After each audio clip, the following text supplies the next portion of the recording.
Hi, my name is Emily Wang, and I'm presenting on the physics behind the force powers in the popular film franchise Star Wars. I'm a big fan of the series, and I've always been curious as to whether some of the more fantastical elements and technology portrayed in the movies can actually be replicated or exist in real life.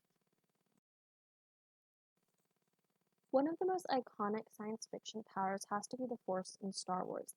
If you've never watched Star Wars or heard of the Force, it's basically a metaphysical power that is wielded by characters who are considered Force sensitive in the series, such as the heroic Jedi who seek to become one with the Force, and the villains who exploit the Force and try to use it to gain more power.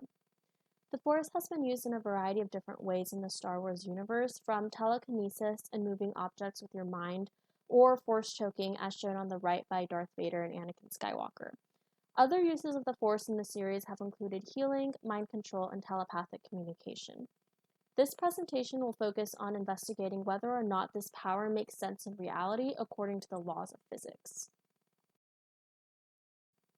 Jedi Master Obi-Wan Kenobi describes the Force as an energy field that is created by living creatures that surrounds us and penetrates us, binding the galaxy together. But the Force, at least in the way that it's described in the movie, unfortunately does not exist in our reality. However, there are four fundamental forces that do exist in our universe. Two types of nuclear forces, strong and weak, electromagnetic force, and gravitational force.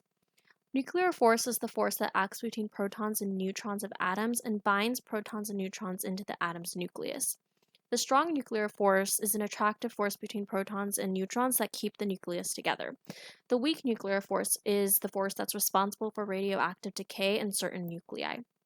The electromagnetic force is the force that occurs between electrically charged particles like electrons, and it can be either positive or negative. So, objects with opposite charges have an attractive force between them, while objects with the same charge have a repulsive force. Gravitational force is simply the force that attracts any two objects with mass and pulls them together. So, all of these forces play a role in binding matter together from the smallest atom to large planetary masses. So, in a way, they do bind the galaxy together, like Kenobi said, and keep our universe functioning. So, the big question here is, can the Force and its mystical ability of moving objects with your mind actually exist in our real life? The answer is yes and no. We can't move things with the power of our minds, but the idea of the Force is taken from the theory of quantum entanglement. In the simplest explanation, quantum entanglement is the invisible linking of two particles. The entangled particles remain connected, so when one of the particles moves, the other one does as well, even if they're separated by a large distance exceeding 100 miles sometimes. This is similar to when Jedi can move objects with just a movement of their hand. The photo on the right actually shows the first ever picture taken of quantum entanglement, in case you're interested. So here's a breakdown of quantum entanglement. The rules of quantum physics state that an unobserved photon exists in all possible states simultaneously, and when observed or measured, exhibits only one state. Entanglement happens when a pair of particles like photons interact physically. A laser beam is fired through crystals and can cause individual photons to be split into pairs of entangled photons. Even when the photons are separated by a large distance, photon A can take on a different state, and the entangled photon B, though now far away, takes up a state relative to that of photon A. The transfer of states between the two photons happens almost instantaneously, regardless of distance. Unfortunately, quantum entanglement won't allow us to use the Force like in Star Wars. The effects of quantum entanglement are very minimal on everyday objects.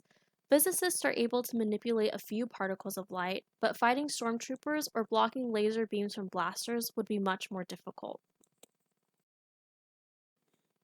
There have been some new research done in the field of quantum entanglement. Physicists in the field of condensed matter have made new strides in research regarding superconductivity, which is represented by the discovery of the Meissner effect. The Meissner effect states that materials that are superconductive will float over magnets because of the macroscopic quantum entanglements of electrons. So, it can be said that elements of the force are present in these quantum materials. In conclusion, while we can't use the Force to manipulate the objects around us in real life, there is some truth in the idea behind the Force. Quantum entanglement binds matter and energy together, much like the fictional Force in Star Wars. I hope you enjoyed the presentation and learned something interesting and new. If you're still interested in finding out more about the Force and how it could work in real life, you can check out this really cool video on YouTube made by IBM that shows some of the technology we have presently that can be used to mimic some aspects of the Force. Thanks again for watching.